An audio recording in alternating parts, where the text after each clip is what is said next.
चलिए सर,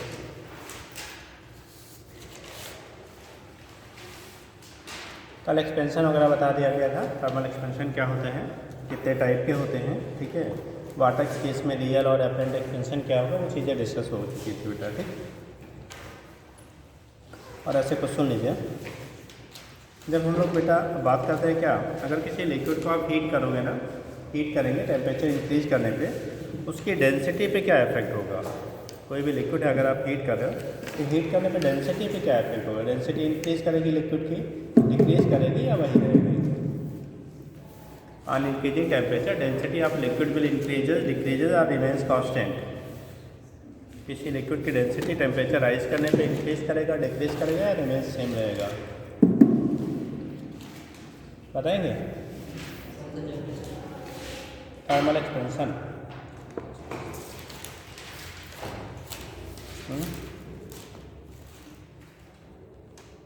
अभी कल एक्सप्लेन किया गया था बेटा, किसी भी सब्सटेंस को हीट करते हैं तो वॉल्यूम क्या करता है, इंक्रीज करता है। अब वॉल्यूम में जब इंक्रीजमेंट होगा, इसमें वॉल्यूम में अगर आपका इंक्रीजमेंट हो रहा है तो वॉल्यूम अगर इंक्रीज करेगा तो डेंसिटी क्या करेगा, डिक्रीज करेगा। वाटर के केस में एक्सेप्शन आपको बोला गया था 0 से 4 डिग्री तक। कहाँ से, फ्रॉम 0 to 4 डिग्री। 0 डिग्री से 4 डिग्री के बीच में अगर हम लोग उसको हीट करते हैं, उस कंडीशन में पहले वहाँ पे क्या होता है, वॉल्यूम डिक्रीज करता है, यानी कॉन्ट्रैक्शन होता है, उसके बाद फिर अगर एक्सपेंशन होता है। तो पहले कॉन्ट्रैक्शन होगा, फिर क्या होगा, एक्सपेंशन होगा। तो यहाँ पे जब हम लोग बात करते हैं वाटर को, ये एक्सेप्शनल केसेस हैं, 0 to 4 डिग्री के बीच में पहले क्या करता है, वॉल्यूम डिक्रीज करता है तो डेंसिटी इंक्रीज करेगी। और अबव 4 डिग्री जब टेम्परेचर राइज करोगे तो वॉल्यूम में इंक्रीजमेंट होगा तो डेंसिटी क्या करेगा बेटा, डिक्रीज करेगा। टेम्परेचर राइज करेंगे तो वॉल्यूम में क्या होगा, एक्सपेंशन होगा 4 डिग्री के अबव टेम्परेचर पे, तो तब डेंसिटी की वैल्यू क्या करेगी आपकी, डिक्रीज करती है। तो जो डेंसिटी किसी लिक्विड का होता है, एक्सेप्शन आपका 0 to 4 डिग्री वाटर का केस है, ठीक। तो उस केस में क्या करेंगे, जब डेंसिटी आप इंक्रीज करोगे, यानी कि टेम्परेचर इंक्रीज करेंगे तो डेंसिटी की वैल्यू क्या करता है आपका, डिक्रीज करेगा, ठीक है। ये केसेस आपका होता है। गैसेज में जब एक्सपेंशन की बात करते होता है तो गैस को आप हीट करेंगे तो उसके वॉल्यूम में कंटिन्यूसली एक्सपेंशन आपका होता है। सबसे ज़्यादा अगर एक्सपेंशन की बात किया जाए तो सबसे ज़्यादा एक्सपेंशन किस में होगा, इक्वल टेम्परेचर डिफरेंस मेंटेन करने पे, टेम्परेचर में सेम इंक्रीजमेंट करने पे सबसे ज़्यादा एक्सपेंशन किस में होगा, खड़े हो जाएंगे। अगर आप हीट करते हो, सॉलिड है, लिक्विड है और गैस है, ठीक, तीनों को सेम टेम्परेचर, मान लो पहले सारे के सारे 30 डिग्री पे थे, आपने उसको इंक्रीज करके 40 डिग्री पे कर दिया, तो सबसे ज़्यादा एक्सपेंशन किस में होगा, सॉलिड में, लिक्विड में या गैस में। सॉलिड सबसे ज़्यादा एक्सपेंड करेगा, पक्का है। हाँ,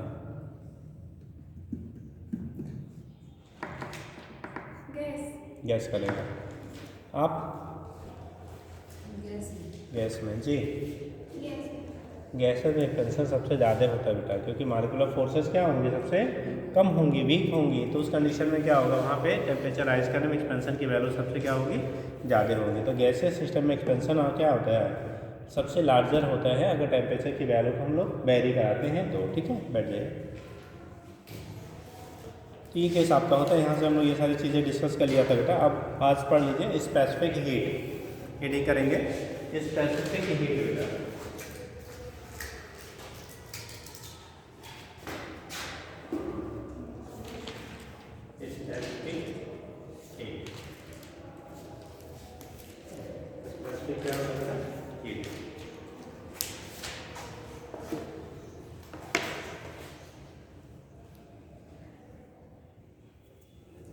हो गया, देखो स्पेसिफिक हीट में आप पढ़ते हो बेटा, एक आपने ग्राम स्पेसिफिक हीट और एक मोलर स्पेसिफिक हीट पढ़ा होगा, या simply specific heat and molar specific heat पढ़ते हैं, ठीक। तो कोई लोग डिफाइन करें क्या होता है बेटा, ग्राम स्पेसिफिक हीट क्या होगा, मोलर स्पेसिफिक हीट क्या होगा, समझ लो पहले स्पेसिफिक हीट क्या होता है। किसी भी सब्सटेंस के टेम्परेचर में यूनिट राइज करने के लिए 1 डिग्री सेंटीग्रेड या 1 टेम्परेचर इंक्रीजमेंट करने के लिए जितने हीट की रिक्वायरमेंट होती है उसे हम कहते हैं बेटा उसके लिए स्पेसिफिक हीट। अब जब हम लोग ग्राम स्पेसिफिक हीट की बात करेंगे, किसकी, ग्राम, तो बोला जाता है वहाँ पे 1 ग्राम, कोई भी सब्सटेंस के 1 ग्राम यूनिट मास, 1 ग्राम मास के टेम्परेचर को 1 डिग्री सेंटीग्रेड या वहाँ के अपने राइज करने के लिए जो हीट की रिक्वायरमेंट है उसे बोलेंगे बेटा क्या, ग्राम स्पेसिफिक हीट, या सिंपली उसी को स्पेसिफिक हीट कह लेते हैं। बट यहाँ पे स्पेशलाइज कर दिया गया ग्राम स्पेसिफिक हीट। जब स्पेसिफिक हीट कहते हैं तो जो अमाउंट है किसी भी पर्टिकुलर अमाउंट के लिए आप ले लेते हो, बट यहाँ पे जब ग्राम बोलेंगे तो स्पेशली किसके लिए हो गया, 1 ग्राम के लिए, यानी कि 1 ग्राम मान लो कोई सब्सटेंस है, इसका अगर 1 ग्राम आप ले रहे हो तो टेम्परेचर मान लो कोई सब्सटेंस था, इसका टेम्परेचर जो भी टेम्परेचर है T, ठीक, अगर इसकी वैल्यू हमें 1 ग्राम दी है, यही हम ग्राम 1 करके हम लोग डिफाइन कर रहे हैं। मान लो सब्सटेंस है, इसका 1 ग्राम है और टेम्परेचर T, इसके टेम्परेचर को T से बढ़ा के कितना T+1 करना है। T जितना भी था, जो भी था, ठीक है, 2, 4, 10 और जो भी XYZ है, उस टेम्परेचर में 1 डिग्री का क्या करना है आपको, राइज करना है। 1 डिग्री या चाहे सेंटीग्रेड में होता है, केल्विन में चेंजेस से मिलते हैं, 1 डिग्री राइज करना है। अमाउंट तो हमारा वो नहीं है, उतना ही है ना। एक चीज़ ध्यान रखना है, यहाँ पे फेज में कोई चेंजेस नहीं कर रहे हैं, किसमें, फेज में कोई चेंज नहीं कर रहे हैं, केवल उसके टेम्परेचर को आप राइज कर रहे हैं विदाउट चेंज इन फेज, ठीक। तो यूनिट मास के टेम्परेचर को क्या करने के लिए, 1 डिग्री राइज करने के लिए, मानो यहाँ पे 10 डिग्री सेंटीग्रेड पे था, अब ये T+1 डिग्री सेंटीग्रेड पे हो गया। T से इंक्रीज होकर T+1 करने में जो आपको हीट की रिक्वायरमेंट होगी, क्योंकि अमाउंट 1 ग्राम दिया है, इसलिए इसे ग्राम स्पेसिफिक हीट कहेंगे। क्या बोले बेटा, ग्राम स्पेसिफिक हीट, जिसे known as gram specific heat, यानी कि यूनिट मास के टेम्परेचर को 1 डिग्री राइज करने के लिए जो हीट की रिक्वायरमेंट होती है, उसे हम लोग कहते हैं क्या, ग्राम स्पेसिफिक हीट कहते हैं। क्या बोले उसे, ग्राम स्पेसिफिक हीट की ये कंडीशन हो गया, यूनिट मास के टेम्परेचर को 1 डिग्री राइज करने के लिए जितने हीट की रिक्वायरमेंट होती है, नीड होती है, उसको हम लोग ग्राम स्पेसिफिक हीट कह लेंगे, ठीक। दूसरा कंडीशन होता है मोलर स्पेसिफिक हीट की बात करोगे बेटा, किसकी, molar specific heat. Molar specific heat की हमसे बात करेंगे। मोलर स्पेसिफिक हीट में क्या होता है, 1 मोल सब्सटेंस के टेम्परेचर को 1 डिग्री राइज करने के लिए जो हीट की रिक्वायरमेंट होती है, उसे मोलर स्पेसिफिक हीट कहेंगे।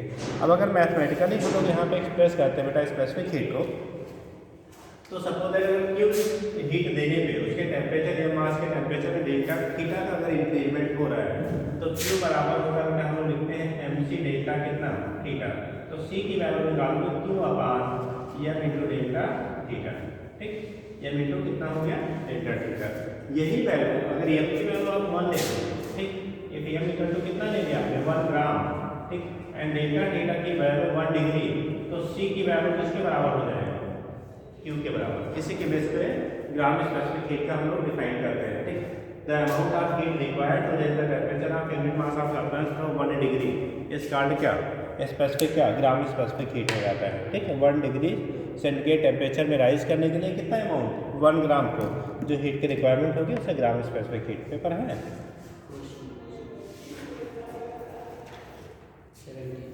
मैं बता देते, कौन सा है जो टेस्ट अभी हुआ था ना, अच्छा सर, तो पीछे पहले क्या है, मैं बता देता, ठीक।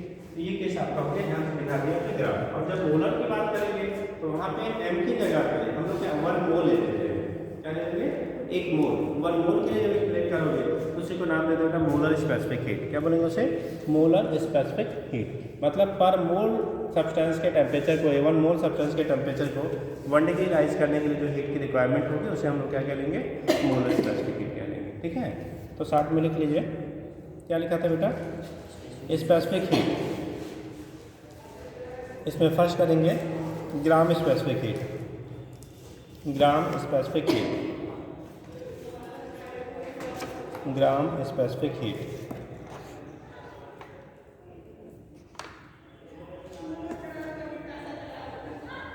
हो गया, ग्राम स्पेसिफिक हीट लिखिएगा, लिखा, the amount of heat, the amount of heat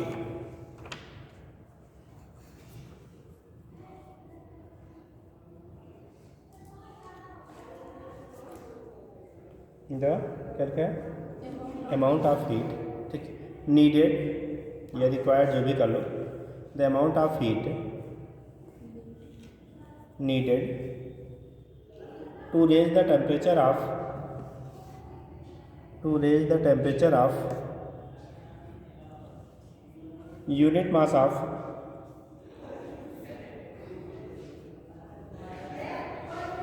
to raise the temperature of unit mass of a substance, unit mass of a substance through 1 degree, unit mass of a substance through 1 degree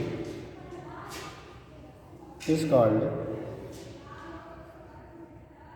अब 1 degree या 1 kelvin दोनों changes जो होते हैं बेटा equal रहता है, ठीक है। 1 डिग्री या केल्विन में रहेगा तो 1 केल्विन, ठीक ठीक। इस कारण specific heat of material of body is called specific heat of material, यानी कि ग्राम में स्पेसिफिक हीट को सिंपली हमें स्पेसिफिक हीट भी कह लेते हैं बेटा।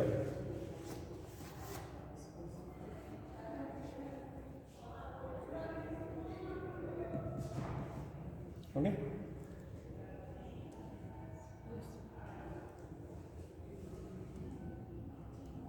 कर लिया बेटा। तो ये केस आपका होता है, उसी को हम लोग कह लेते हैं, कौन सा कह लेंगे, स्पेसिफिक हीट। तो इसके बेस पे आप रिप्रेजेंटेशन हो जाता है, क्या होगा कैसे होगा निकाल लेते हैं। तो नीचे लिखिएगा Q इक्वल टू, ऐसे लिखो इतना समझ जाएंगे ना, ठीक। Q equal to M C delta theta, C equal to Q by R delta theta, M की वैल्यू 1 ग्राम लिया, theta value delta theta, C equal to क्या हो जाएगा, Q हो जाएगा।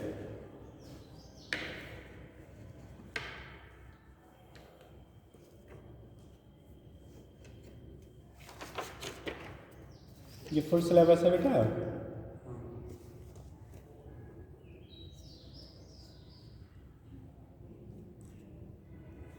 अच्छा, मणिपुर जो बाद में हुआ था उसका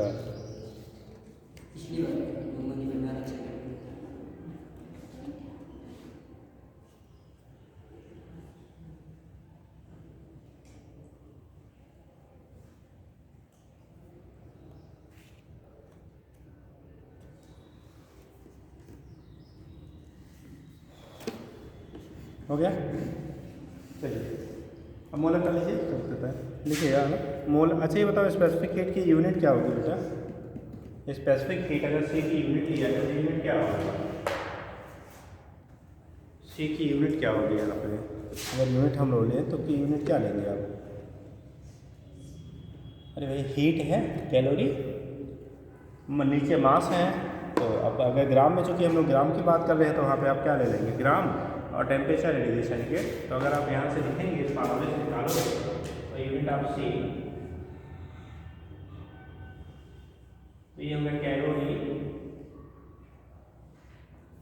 पर ग्राम पर कैलोरी या पर डिग्री सेंटीग्रेड जो भी कर लो, पर डिग्री सेंटीग्रेड बेटा या पर कैलोरी कह लेते हैं, कैलोरी ठीक पर ग्राम पर डिग्री सेंटीग्रेड। डायमेंशन कोई लोग बता दो, अगर डायमेंशन लिखेंगे तो अगर एसआई यूनिट लिया जाए तब क्या होगा बेटा? अगर एसआई यूनिट लिया जाए तो क्या होगा इसका? एसआई यूनिट लेंगे तो क्या होगा? ये तो जनरल हम लोगों ने यूनिट ले लिया। अगर एसआई यूनिट लेंगे तो देखो एसआई यूनिट में वर्क या एनर्जी का जो यूनिट लेता है तो जूल लिया जाता है। क्या लेते हैं? जूल। और जो मास होता है उसका केजी ले लेते हैं। डिग्री सेंटीग्रेड या केल्विन वो रिमेंस आपका सेम ही रह जाएगा। तो एसआई यूनिट अगर आप लिखते हो, एसआई यूनिट कैलोरी तो हम फिर आप वहाँ पे एसआई सिस्टम में एनर्जी और वर्क का जूल लेते हैं, तो जूल पर किलोग्राम पर डिग्री सेंटीग्रेड या पर केल्विन कर लीजिए, स्टैंडर्ड फॉर्म में हम केल्विन यूज लेते हैं सब, ठीक है। तो ये हो गया जूल, ठीक, पर केजी पर केल्विन, ठीक। डायमेंशन बताओगे? डायमेंशन जल्दी करिए, डायमेंशन क्या होगा? डायमेंशन क्या होगा बेटा? What is dimension?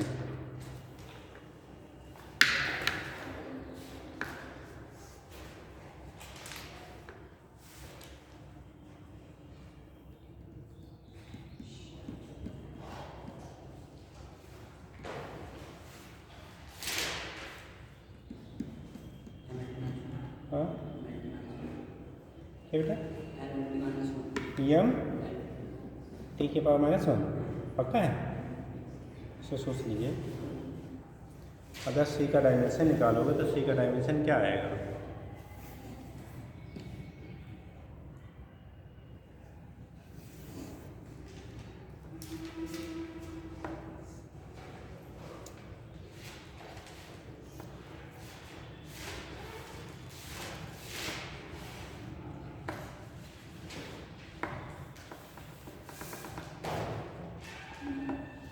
सी का डायमेंशन क्या होगा?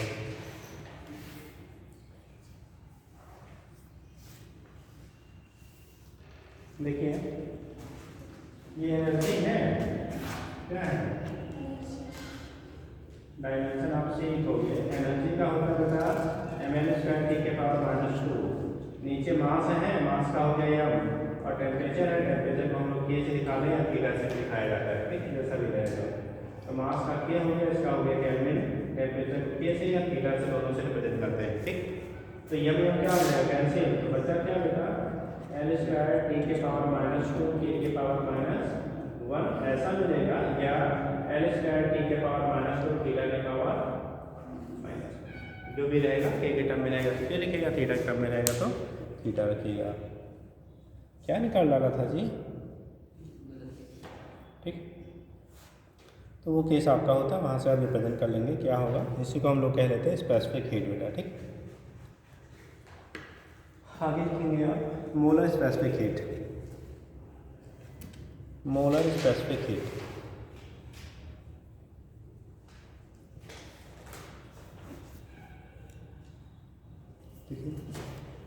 इसको डिफाइन करेगा, वैसे हम 1 ग्राम के लिए लेते बेटा था, यहाँ पे 1 मोल के लिए लेंगे, ठीक। तो लिखना मोलर स्पेसिफिक हीट में the amount of heat, the amount of heat, जल्दी जल्दी करो बेटा समय है, the amount of heat required to raise the temperature of, required to raise the temperature of 1 mole of 1 mole of substance through 1 mole of substance through 1 degree centigrade or 1 Kelvin।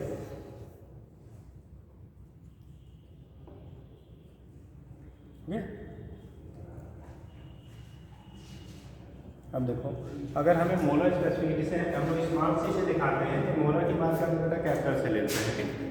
तो capital से जब लिखेंगे ना, molar specificity capital से equal to होता है molar mass into gram specific, gram पूरा लिखते हैं, ग्राम स्पेसिफिक हीट, ठीक।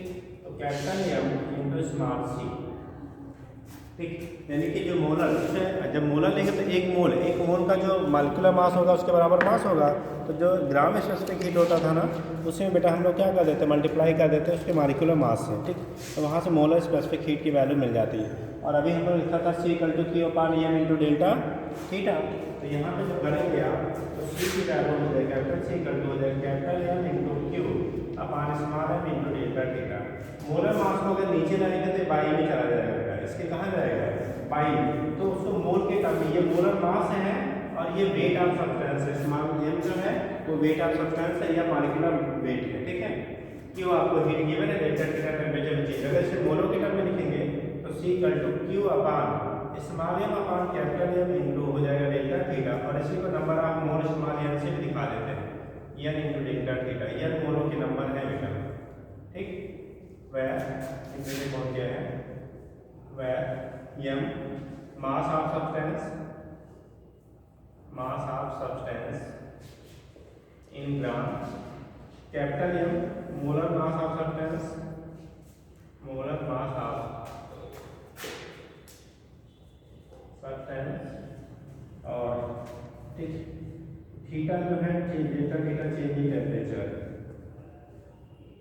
चेंज इन टेम्परेचर, ठीक। और C मोल स्पेसिफिक हीट है, यह मोल नंबर ऑफ मोल, अगर m के टर्म में लिखेंगे तो स्मॉल m जो लिख रहे हैं हम लोग number of moles of substance, number of moles of substance, अगर मोलों के टर्म में कहीं मिलता है तो, ठीक है। तो जिसकी रिक्वायरमेंट होगी उसका यूज़ करके हम लोग यहाँ से डिटरमाइन कर लेते हैं बेटा।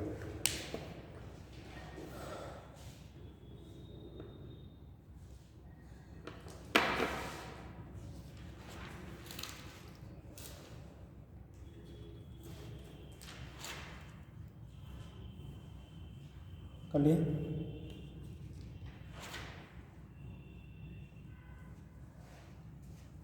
ये हो गया मोलर स्पेसिफिक हीट की वैल्यू क्या होगी, यहाँ से आप डिटरमाइन कर लेते हैं, ठीक है बेटा।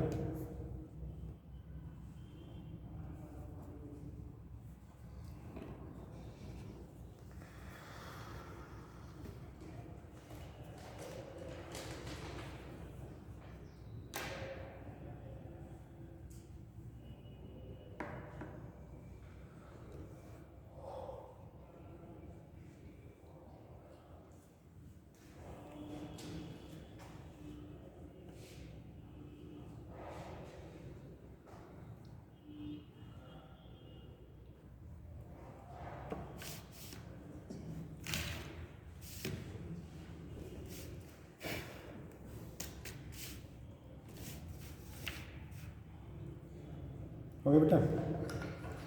तो इसके बेस पे हम लोग दिखा देते हैं क्या होगा, मोलर स्पेसिफिक हीट और स्पेसिफिक हीट की वैल्यू क्या होगी, इस यहाँ से अपना रिप्रेजेंटेशन हो जाता है। अब आपका क्वेश्चन क्या होगा, कौन सा 17 नंबर। इन क्वेश्चन का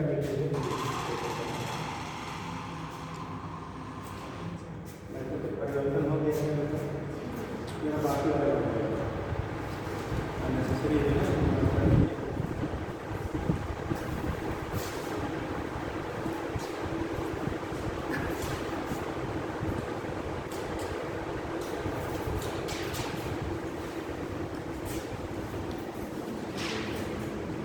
इसको चला दें, पीछे वाला और वो वाला बंद कर देंगे, तो कनेक्शन एक ही से सब दे देते हैं उल्टा उल्टा से, बस आ जाइए। अभी वो भी चल रहा है, बंद हो गया, बंद हो गया। चलिए करते हैं कि एक की बार इस 2 की सेटिंग अलग कर दी है।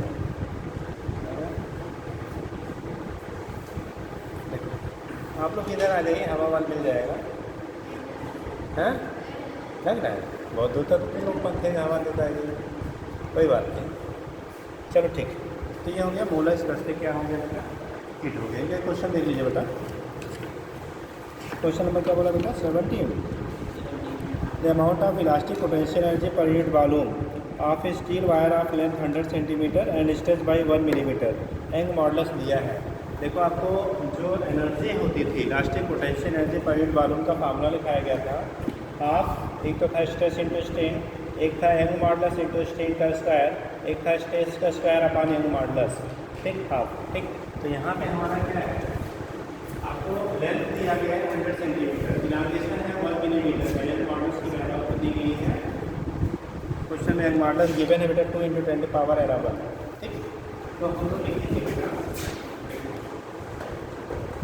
पोटेंशियल एनर्जी पर elastic potential energy, elastic potential energy per unit volume, per unit क्या वॉल्यूम, इसकी वैल्यू होगी बेटा half young modulus into strain का स्क्वायर, सारे फार्मूले दिखाए गए थे। Half young modulus into strain का स्क्वायर, यंग मॉडुलस की वैल्यू दी गई है 2 × 10⁻11। स्ट्रेन होगा, स्ट्रेन की जो वैल्यू होगी डेल्टा एन अपॉन एन होता है ना, होल स्क्वायर, तो ये हो गया हाफ 2, ये काट करके 2 तो सीधे लिख सकते हैं बचा 1 × 10⁻11 इंटू डेल्टा या 1 मिलीमीटर, ऊपर नीचे यूनिट सेम रखनी होगी, यूनिट को आप चेंज कर लीजिएगा। हाँ ओके, तो ऊपर वाला मिलीमीटर में तो 1 मिलीमीटर को सेंटीमीटर 0.1 और नीचे वाला 100 होल स्क्वायर, ऐसा करोगे 10⁻11 इंटू 1 का स्क्वायर 0.01 अपॉन 10,000 स्क्वायर करने पे 0.01 अपॉन 10,000, ठीक। यहाँ पे इसका 10⁻⁻4 नीचे लिखेगा +4, ऊपर जाएगा तो क्या हो जाएगा -4, और आगे भी है 2 डिजिट पे तो 10⁻2 और 10 क्या जाएगा तो -4 + -2 10⁻6 हो गया, 10⁻11 10⁻6 ये होगा, लगाओगे तो 10⁻5, ठीक। पोटेंशियल एनर्जी का मालूम जो आ गया कि 10⁻5 जूल पर मीटर क्यूब। ऑप्शन देखो, ऑप्शन नंबर डी बेटा, ठीक।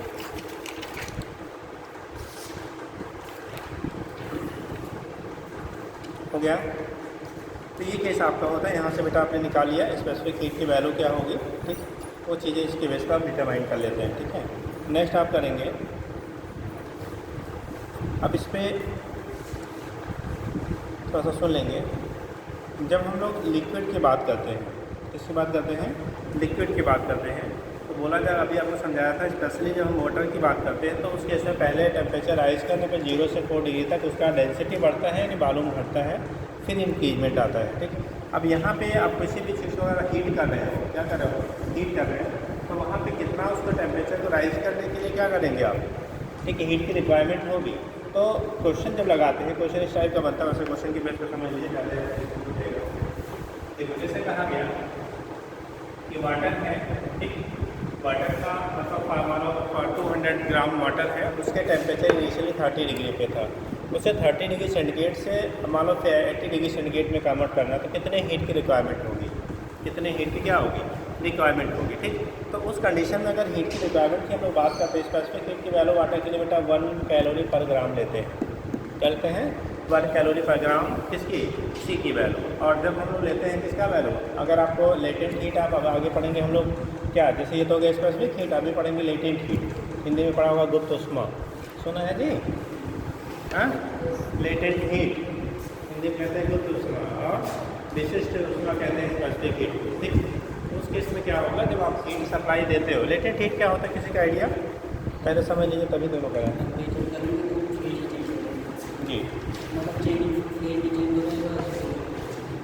क्या तो टेम्परेचर भी राइज हो, फेज भी चेंज हो,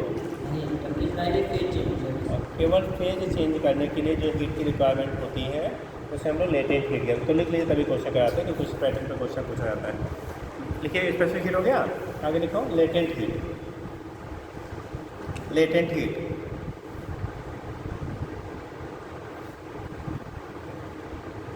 latent heat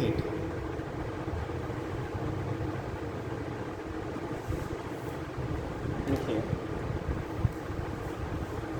the amount of heat required, the amount of heat required to change, बेटा साइन कर दीजिए सब लोग उसको, पेपर दे दो, साइन कर दीजिए, इनका नहीं हुआ है, कर लो। the amount of heat required to change the phase of unit mass of substance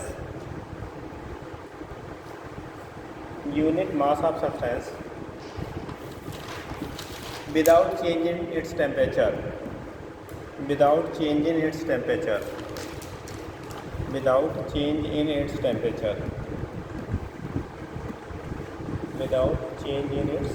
पता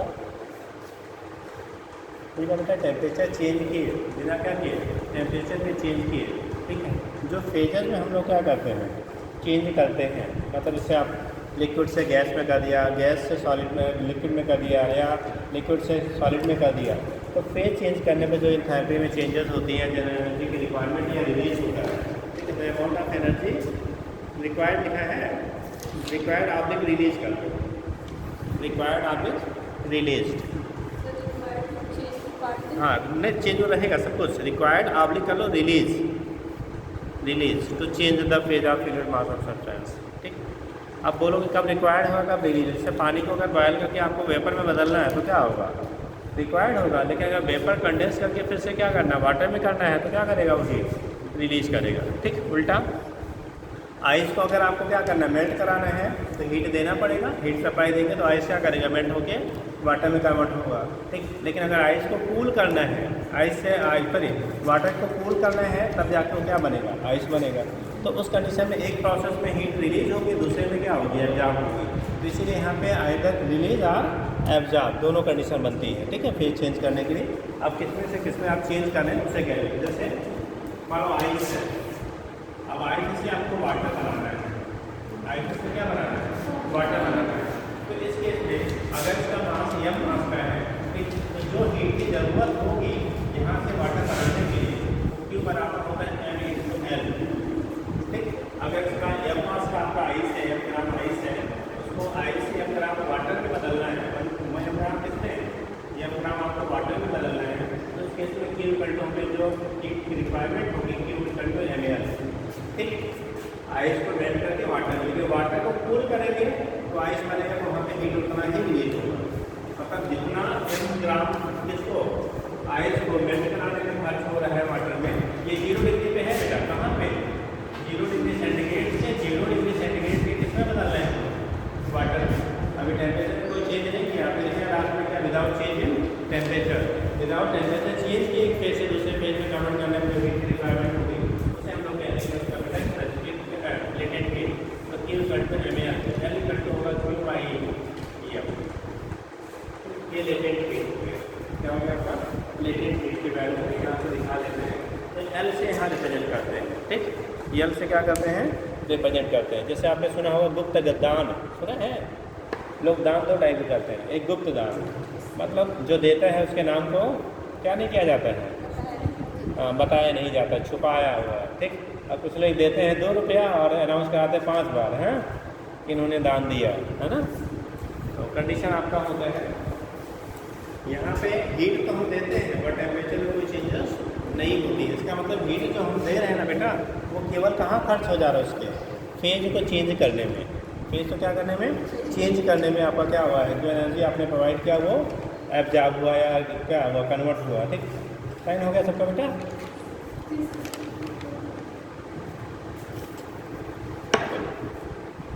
तो फेज को चेंज करने में जो हीट हमारी क्या हो रही है, ठीक है, रिक्वायर्ड हो रही है, रिलीज हो रही है, उसी को हम लोग लेटेंट हीट कहेंगे, ठीक।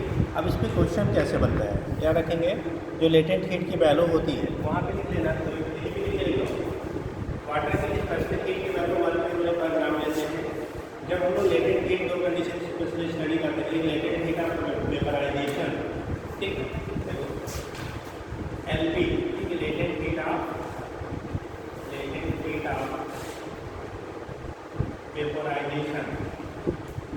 वेपराइजेशन फॉर वाटर, और किसके लिए, वाटर के लिए, latent heat of vaporisation for water.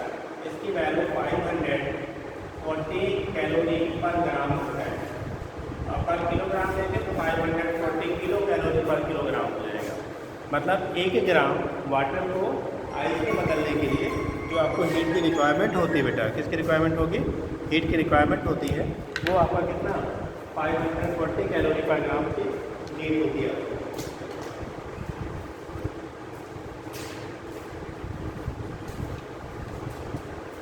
तो 500 कितने का बेटा, 40 किसका, किसकी रिक्वायरमेंट हो रही है, कैलोरी एनर्जी की रिक्वायरमेंट होगी 1 ग्राम वाटर को 1 ग्राम इसमें वेपर में बदलने के लिए, ठीक। और जब वो लेटेंट हीट ऑफ फ्यूजन कहते हैं, ठीक, फॉर वाटर, ये होता है कितना 80 कैलोरी पर ग्राम। फ्यूजन का मतलब होता है आइस से वाटर बनाने के लिए। आइस को अगर मेल्ट करना है वाटर में, 1 ग्राम आइस 1 ग्राम वाटर बनाना है, तो उस कंडीशन में आपको 80 कैलोरी पर ग्राम क्या हीट की रिक्वायरमेंट होगी। कितने की रिक्वायरमेंट होगी बेटा, 80 कैलोरी पर ग्राम हीट की क्या होती है, रिक्वायरमेंट होती है, किससे क्या बनाने के लिए, आइस से वाटर में कन्वर्ट करने के लिए, ठीक। और यही स्पेसिफिक हीट भी लिख लो, स्पेसिफिक हीट फॉर वाटर, या तो जहाँ पे चीज का स्पेसिफिक हीट वही देना, अच्छा डाटा आपको दिया रहता है पढ़ने के लिए, specific heat for water, water के लिए स्पेसिफिक हीट की वैल्यू होती है 1 कैलोरी पर ग्राम। मतलब अगर 1 डिग्री टेम्परेचर बढ़ाना 1 ग्राम इसका, इसको वाटर का, तो आपको 1 कैलोरी हीट की क्या होगी, रिक्वायरमेंट होगी। 1 कैलोरी हीट अगर आप सप्लाई देंगे तो 1 ग्राम वाटर जो है उसके टेम्परेचर में 1 डिग्री का क्या हो जाएगा, राइज हो जाता है। तो ये केस आपके होते हैं। अब क्वेश्चन कैसे बनता है समझ लीजिएगा बेटा, नोट कर लिया, जल्दी करो।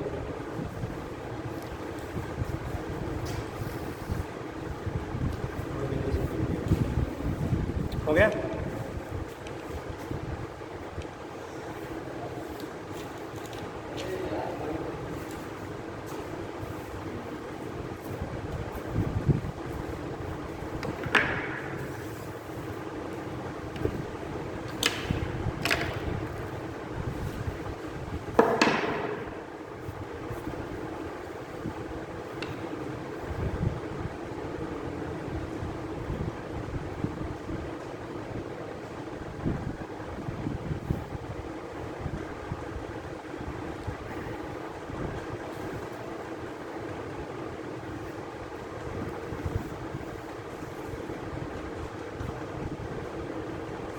बताएं। देखो क्वेश्चन जो बनते हैं बेटा, जैसे कहा जाए कि अगर आपको 50 ग्राम वाटर है, क्या है क्या 50, क्वेश्चन लिख लीजिए, calculate amount of heat required, question लिखो, calculate amount of heat required, calculate amount of heat required to convert 50 gram of water, 50 gram of water at 30 degree centigrade, at 30 degree centigrade into vapour state, into vapour state, उसको vapour में convert करने के लिए कितनी heat की आपको क्या होगी रिक्वायरमेंट होगी वो बताना है, इनटू वेपर स्टेट निकालिए।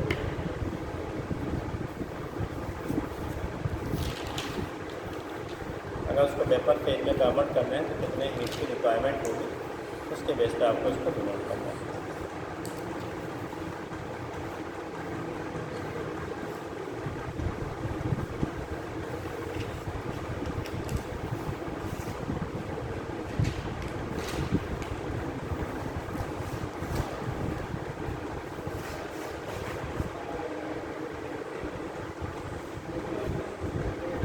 जल्दी करें, कन्वर्ट करना है कितने ग्राम है आपको 50 ग्राम,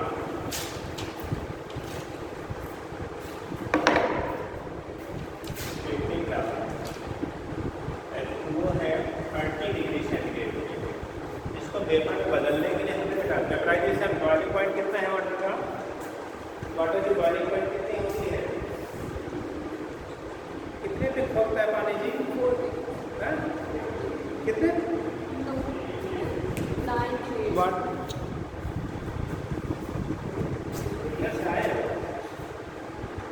पानी कितने टेम्परेचर पे बॉयल होता है, 100 इतना दूर बात होगी को लेकिन बता रही है घर जब जाना एग्जाम देने तो कहते ना सर आता सब था लेकिन गोलियां नहीं भरे, हाँ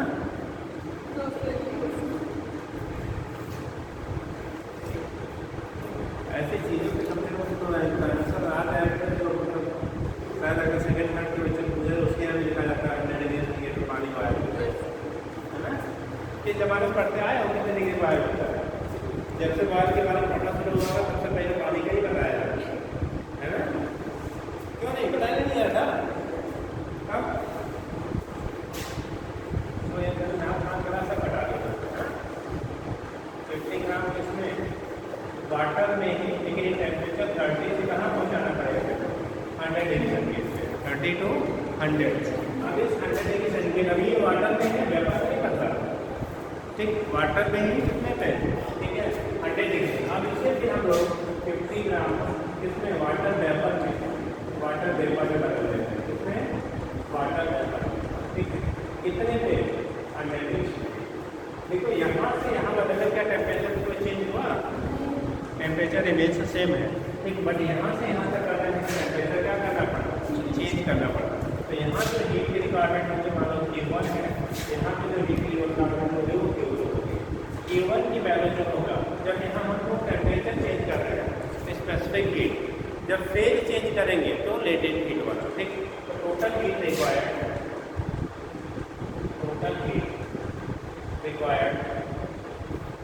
to vaporise the 50 gram of water,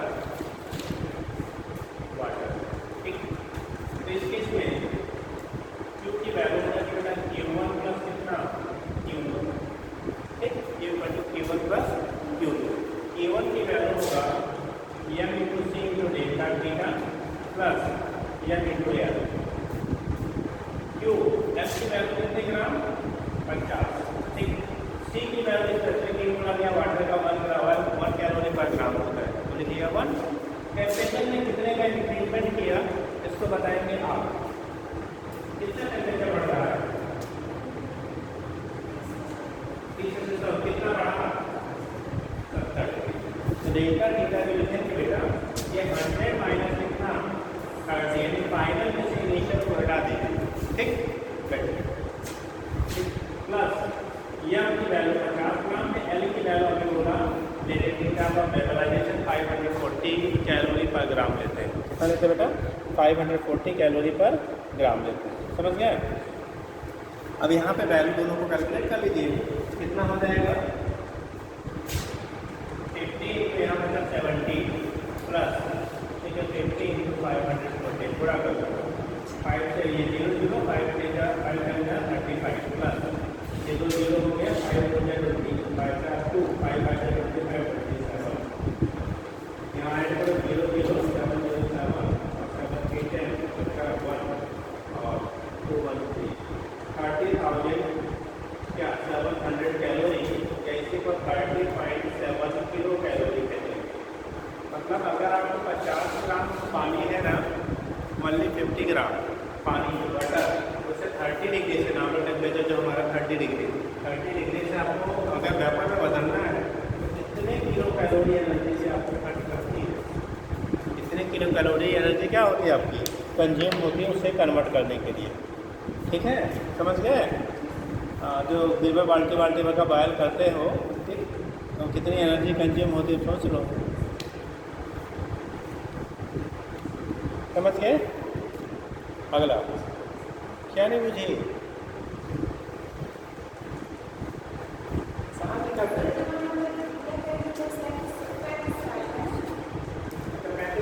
हो गया क्या?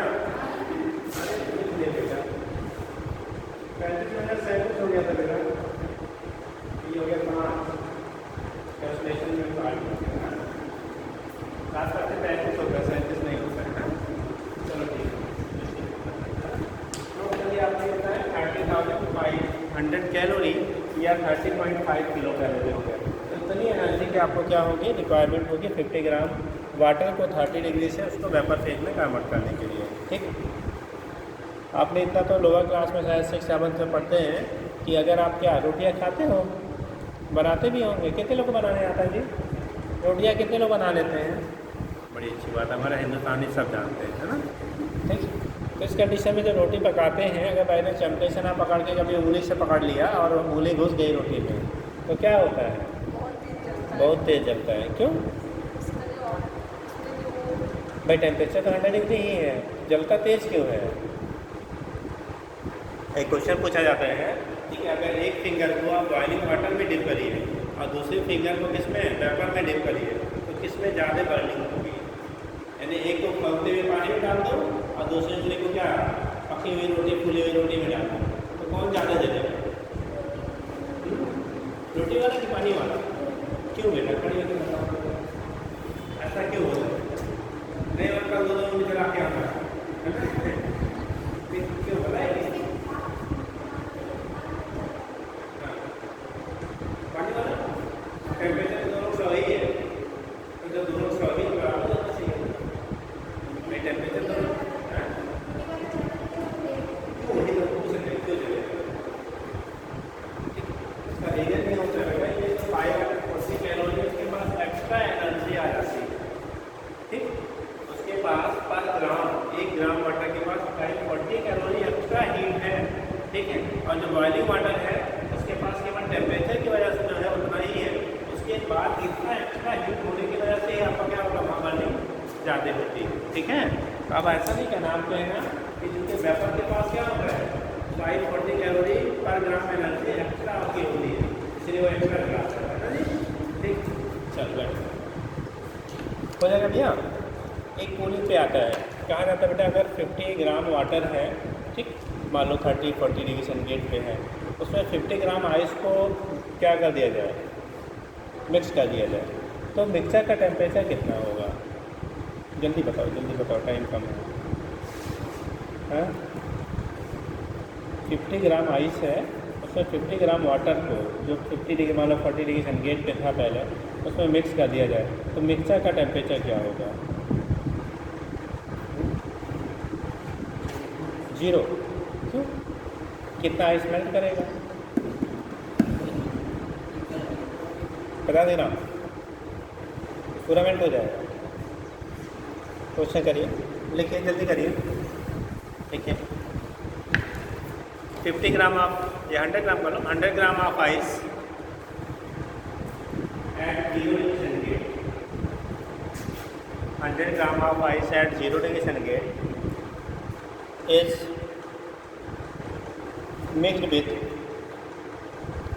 mixed with 100 gram of water mixed with 100 gram of water at 100 gram of water at 40 degree centigrade, 40 degree centigrade.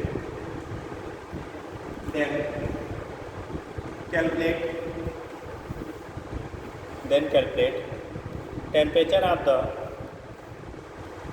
calculate temperature of the mixture, calculate temperature of the mixture। क्या करना होगा बेटा? Calculate temperature of the mixture and mixture का temperature find करना है and amount of ice melted, amount of ice melted. अब इसी की बेस पे क्वेश्चन की बेस पे ही कॉन्सेप्ट समझा देंगे बेटा। Amount of ice melted, ice कितना मेल्ट करेगा वो भी आपको बताना है। Amount of ice melted,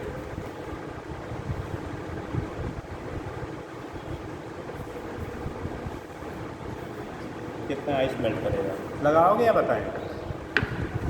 specific heat water का 1 है और जो आपका लेटेंट हीट ऑफ फ्यूजन है आइस का वो 80 कैलोरी पर। 1 मिनट का टाइम है, जल्दी से अदब कर दीजिएगा।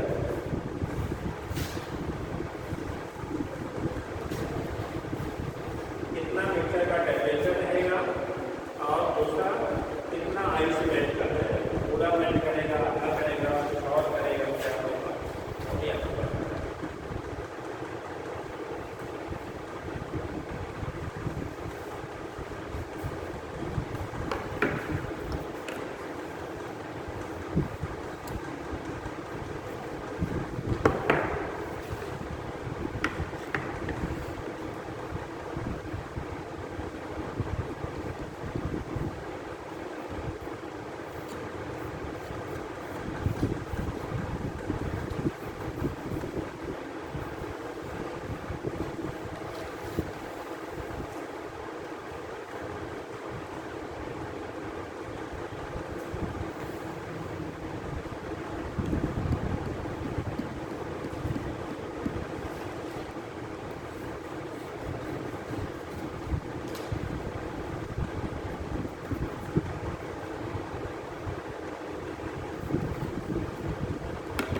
बताओगे?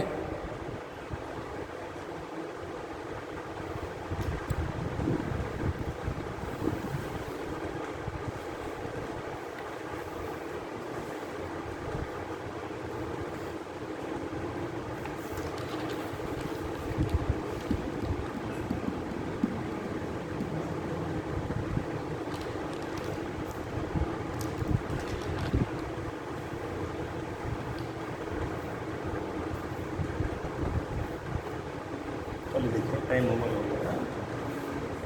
आपने क्या किया था? 100 ml वाटर, कितने ml था? 100 ml वाटर है, पहले कितने था? 40। ठीक, इसमें क्या किया गया? 100 ग्राम आइस को क्या किया बेटा? मिक्स कर दिया। जब इसमें 100 ग्राम आइस को मिक्स करेंगे, मान लो आइस के ठंडे से इनको आपने मिक्स कर दिया, मिक्स किया तो लेवल क्या करेगा भाई? उसमें वाइट भी आया ना, एक आइस वाटर ऊपर मारेगा भैया, पूरा पानी में। ठीक, तो 100 ग्राम आइस को उसमें हमने मिक्स कर दिया। बोला कि मिक्सर पहले टेम्परेचर 40 डिग्री था, लेकिन आइस का जो टेम्परेचर है कितने डिग्री होता है? 0 डिग्री सेंटीग्रेड होता है ना। कितना होता है आइस का? 0 से मिलाएंगे तो टेम्परेचर घटेगा। अब ये बोला जा रहा है कि मिक्सर का टेम्परेचर कितना हो जाएगा, ठीक, और कितना आइस मेल्ट करेगा, पूरा मेल्ट कर जाएगा या आधा मेल्ट होगा या कुछ और होगा। अब सुन लो कॉन्सेप्ट भैया। ठीक, ये बहुत टाइम नहीं। देखो, अगर आइस को पहले आप निकाल लो, मेल्ट करने के लिए कितने हीट की रिक्वायरमेंट होगी, amount of heat needed for complete melting of ice. पूरा आइस को पिघलाने के लिए कितने अमाउंट ऑफ हीट की क्या होगी, रिक्वायरमेंट होगी। ठीक, तो उस कंडीशन में amount of ice, amount of heat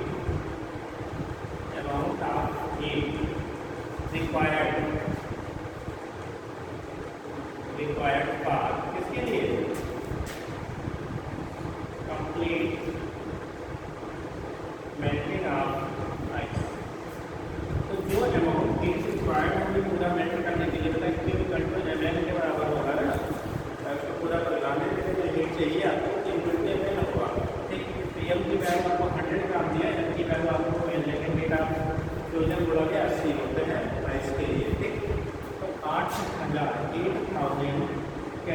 energy की रिक्वायरमेंट होगी, इतनी चाहिए उसको अगर पूरा पिघलाना है तो।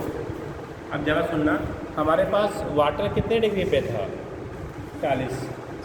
बेटा वाटर 40 से, क्योंकि ये इसको मिलाना है 0 डिग्री पे है, ठीक, तो मिनिमम कितना हो सकता है? 0 तक हो सकता है ना, 0 से नीचे तो जाएगा नहीं भाई। जैसे आप कोई चीज़ चाय वगैरह लेते हो ना, अगर चाय को रख दीजिए, मान लो में रख दिया लोगों ने या अपने बना के रख लिया, भूल गए पीना, तो क्या है वाटर से तो देखे उसका टेम्परेचर कितना हो जाएगा? सही नहीं, बदल जाएगा, 0 हो जाएगा, बदल जाएगा, 0 होगा कि नहीं बेटा? वो कब तक ठंडा होगा?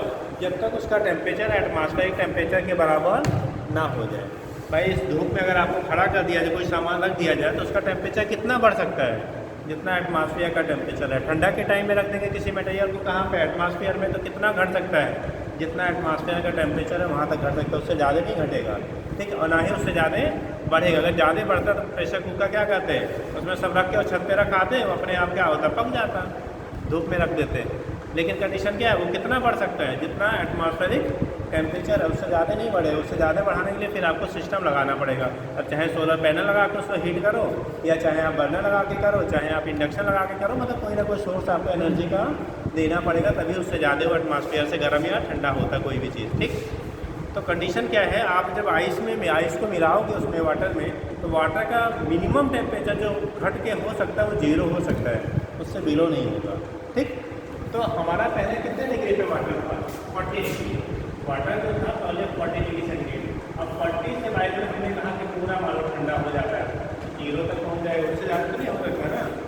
तो अगर ये 40 से 0 में हम कन्वर्ट करें तो कितनी हीट रिलीज करेगा? क्योंकि यहाँ पे आइस को पिघलाने के लिए वाटर ही ठंडा होगा, वही आपको हीट देगा उसको। जैसे आइस को पानी में मिलाते हो तो उसको पिघलाने के लिए हीट कौन देता है? वाटर ही देगा ना, जिस वाटर में आप उसको डिप कर रहे हो। तो amount of heat, maximum amount of heat release, maximum amount of heat release इसमें कूलिंग ऑफ वाटर फ्रॉम कहाँ से? 40 degree centigrade to 0 degree centigrade. 40 से 0 होने पे मैक्सिमम कितना हीट को रिलीज कर सकता है? इसकी वैल्यू आएगी होता है गैस की value mc delta theta. m की वैल्यू आपको है 100 ग्राम है, c की वैल्यू आप लेते हैं 1 और थीटा की वैल्यू 40 से 0, यानी कि कितने का चेंज हुआ? 40 डिग्री का चेंज हुआ, तो 40 यानी 4000। जरा सुनना, जो हीट रिलीज होता है मैक्सिमम 4000 कैलोरी, ठीक, कितने थाउजेंड है? 4000, इतना मैक्सिमम हीट रिलीज हो सकता है। और हमें चाहिए कितना था? 8000। मतलब आपको भूख है 4 पराठे खाने की और प्लेट में पड़ा हुआ 2 पराठा, पेट भर जाएगा क्या? हाँ, नहीं भरेगा ना। अभी अगर नीड है, अगर मिलेगा तो हम खा लेंगे, ठीक। तो यहाँ जरूरत के पिघलाने के लिए कितने की? वो 8000 कैलोरी, और आपके पास अवेलेबल अमाउंट कितना है? 4000 है। क्या कंप्लीट मेल्ट करेगा? पूरा पिघल पाएगा क्या? अरे पूरा तो नहीं, 8000 की जरूरत थी और है हमारे पास अवेलेबल कितना? मैक्सिमम 4000 है। मतलब since Q dash is less than Q, मतलब जो रिक्वायर्ड अमाउंट है उससे अवेलेबल अमाउंट कम है, इसका मतलब पूरा आइस मेल्ट नहीं करेगा। और जब मेल्ट नहीं करेगा तो टेम्परेचर क्या 0 से बढ़ नहीं पाएगा? तो टेम्परेचर 0 ही बना रहेगा जब तक पूरा आइस मेल्ट नहीं कर जाएगा बेटा, तब तक टेम्परेचर उसका 0 से इंक्रीज होने नहीं पाएगा, ठीक। तो यहाँ पे लिखेंगे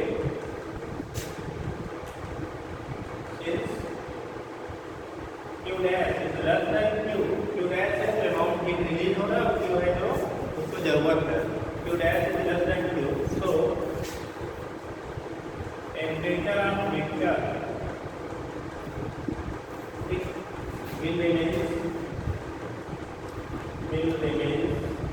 0 डिग्री सेंटीग्रेड। मतलब वो पूरा पिघला ही नहीं तो टेम्परेचर बढ़ने कैसे पाएगा? पिघल जाएगा तभी आगे बढ़ने देगा, ठीक। ये हो गया 0 डिग्री। यानी कि ऐसे सुन लो, कहानी सुन लो, अगर इक्वल अमाउंट में आइस और वाटर को आप मिलाते हो, ठीक, तब तक उस मिक्सचर का टेम्परेचर 0 डिग्री बना रहेगा जब तक वाटर का टेम्परेचर 80 डिग्री सेंटीग्रेड से कम या 80 डिग्री सेंटीग्रेड तक है। अगर वाटर 80 डिग्री सेंटीग्रेड पे होता है जाके पूरा पूरा वो मेल्ट करता है, लेकिन उस समय भी टेम्परेचर 0 ही बना रहता है। अब अगर आइस वाटर का जो टेम्परेचर है वो 80 डिग्री से ज़्यादा है, कब तो पूरा पिघल जाएगा और टेम्परेचर भी उसमें क्या करेगा, राइज करेगा। लेकिन अगर दोनों का मास सेम सेम है आइस और वाटर का, तो जब तक टेम्परेचर आपका आइस वाटर का 80 डिग्री से कम है या 80 डिग्री सेंटीग्रेड तक है, तब तक मिक्सर का टेम्परेचर रिमेंस क्या रहेगा, 0 ही रहेगा। स्टेटमेंट याद रखिएगा, ठीक। तो एग्जाम में इतना ज़्यादा लगाने का टाइम नहीं होता है, और ऐसे क्वेश्चन जब डिज़ाइन किए जाते हैं तो आप अगर एक होता है लॉन्ग मेथड और एक होता है वेरी शॉर्ट मेथड, अगर आपको कॉन्सेप्ट पता है तो लगाने की जरूरत नहीं हो तो सीधे आंसर मिल जाते हैं, और दूसरा होता है पूरा बैठ के कैलकुलेट करो उसके बाद आंसर मिलेगा तब भी, बट आपको फिर टाइम देना पड़ेगा, ठीक है। तो उस कंडीशन में क्या होगा, रिमेन 0 यानी कि हम लिख देते हैं ये स्टेटमेंट इस तरह लिखी गई है, same amount of water and ice is mixed, then temperature of mixture will be always 0 degree centigrade, 0 degree centigrade, 0 degree centigrade till the temperature of water will be equal or less than, will be equal or less than 80 degree centigrade। 80 degree का centigrade, जब तक water का temperature 80 या उससे कम रहेगा तब तक mixer का टेम्परेचर हमेशा बेटा 0 ही बना रहेगा, ठीक। अब अगर टेम्परेचर वाटर का 80 डिग्री सेंटीग्रेड से ज़्यादा है, तब उसके बाद जो बचेगा हीट वो क्या करेगा, उसके टेम्परेचर मिक्सर के टेम्परेचर को राइज करने में क्या होगा, कंज्यूम होगा, तो उसके बेस में हम लोग दिखा देंगे, ठीक है।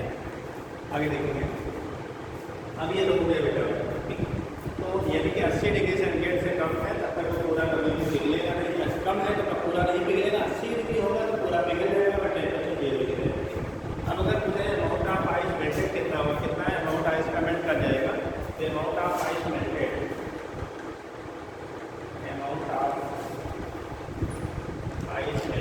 अगर अमाउंट हमें आइस का निकालना है बेटा कि मेल्ट करने के कितना होगा, अमाउंट ऑफ आइस मेल्टेड की वैल्यू कितनी होगी, तो उस केस में देखो हीट चाहिए इतना और हमने दिया कितना, इतना 8000 चाहिए, 4000 दिया तो 8000 मेल्ट करेगा, ठीक। अमाउंट ऑफ हीट मेल्टेड यहाँ से लिखेंगे Q dash equal to M dash into L, M dash की वैल्यू आ गई बेटा Q dash upon L, Q dash की वैल्यू आपका 4000 अपॉन L की वैल्यू 80, तो काट दिया 85 तक 40, यानी कितने ग्राम, 50 ग्राम, यानी कि जो आइस है उसका केवल 50 ग्राम आपका मेल्ट करा पाएगा वो, और बाकी जो आपका है वो रिमेनिंग क्या रहेगा, सेम। तो मान ली 50 ग्राम आपका क्या होगा, आइस क्या करेगा, मेल्ट करेगा, बाकी रिमेन सेम रहता है, ठीक है, नोट कर लीजिए। तो मान ली कितना हुआ बेटा, 50 ग्राम आइस क्या हुआ, मेल्ट हुआ यहाँ पे। अब कर लेंगे इस टाइप का,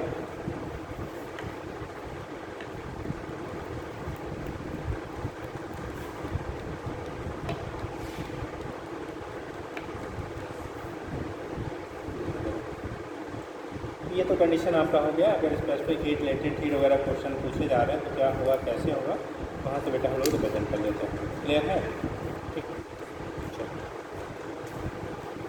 तो यहाँ से इस यूनिट से जो बेसिकली आपको अभी थोड़ा सा जो बचा हुआ है, ठीक, जब हम लोग फेज कन्वर्जन वगैरह करते हैं, ठीक है, आइस वाटर वेपर में कन्वर्ट करते हैं, तो उस कंडीशन में कैसे हमारा क्या होगा, कन्वर्जन होगा। जैसे आप एक होता बॉयलिंग और एक होता इवापोरेशन, समझ लीजिए, बायोलॉजी में भी आपके शायद यूज में आता है बॉयलिंग एंड इवापोरेशन। इवापोरेशन और बॉयलिंग में क्या डिफरेंस होता है, what is difference between evaporation and boiling?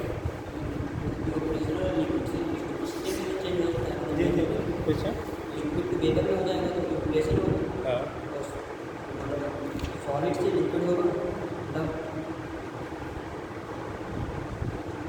मतलब लिक्विड तो आइस बन जाएगा, तो हो जाएगा कंडेंसेशन या नहीं कंडेंसेशन हम नहीं बोल रहे हैं, हम इवापोरेशन एंड बॉयलिंग। जो लिक्विड है right to the vapour, evaporation और बॉयलिंग में आप देखते होंगे, बैठिए, ठंडे में नहाते हो कि नहीं? सही बोलना है ना? अच्छा, डेली नहाते हैं। जब नहाते हैं बेटा ठंडा के टाइम में, आप जैसे बॉडी में पानी डालते हो पूरा बाथरूम वेपर से भर जाता है, होता है जी? ठीक है, पूरा भाप भाप हो जाता है। क्या उस समय आपके बॉडी का टेम्परेचर 100 डिग्री से ज़्यादा होता है क्या? तब कैसे भाप बन जाता है? होता है ना? दूसरा एग्जाम्पल, आप ठंडियों में कभी नदियों के किनारे या तालाबों के किनारे जाइए तो वहाँ से भाप निकलता हुआ दिखता है ना? कब? ठंडक के टाइम पे आप अगर सुबह सुबह जाइए नदियों के किनारे या क्या, ठीक है, कहीं तालाब वगैरह हैं ऐसे किनारे जहाँ पानी कलेक्ट हो लार्ज अमाउंट में, तो ऊपर भाप निकलता हुआ फील होता है, ठीक। तो क्या उस समय टेम्परेचर पानी का क्या 100 डिग्री या उससे ज़्यादा है क्या? तो उस केस में अगर किसी भी टेम्परेचर पे वाटर वेपर में कन्वर्ट हो रहा है, ठीक, किसी at any temperature conversion of water into vapour from the liquid surface, ठीक, ड्यू टू किसकी वजह से? प्रेशर की वैल्यू ठंडक में क्या हो जाता है? एटमॉस्फेयर प्रेशर की रिडक्शन की वजह से वाली पॉइंट घट जाती है और वो इवापोरेट होने लगता है वेपर प्रेशर के जो, ठीक है। तो उस केस में मतलब किसी भी टेम्परेचर पे अगर आपका लिक्विड से वेपर का फॉर्मेशन हो रहा है तो उसे इवापोरेशन कहते हैं, ठीक। और जब हम लोग किसी भी लिक्विड को उसकी बॉइलिंग पॉइंट पे हीट करते हैं, हीटिंग की वजह से अगर वो लिक्विड वेपर में कन्वर्ट होता है तो उसे हम लोग बॉइलिंग कहते हैं। बॉइलिंग केवल उसके क्या बॉइलिंग पॉइंट पे होगा, जबकि इवापोरेशन किसी भी टेम्परेचर पे हो सकता है। जैसे ठंडक में आप नहाए, पूरा भाप भाप से भर गया कम क्या बाथरूम, तो कंडीशन क्या है? इवापोरेशन है, बॉइलिंग नहीं है, ठीक। नदियों के किनारे ठंडक में आप गए तो ऊपर भाप निकल रहा है, तो कौन वाला है? इवापोरेशन है। वहाँ पे क्या होता है? इवापोरेशन होता है, यानी कि लिक्विड कन्वर्ट हो रहा है वेपर में, बट वो क्या एनी टेम्परेचर पे, लोअर टेम्परेचर पे भी हो जाता है, तो उसे इवापोरेशन।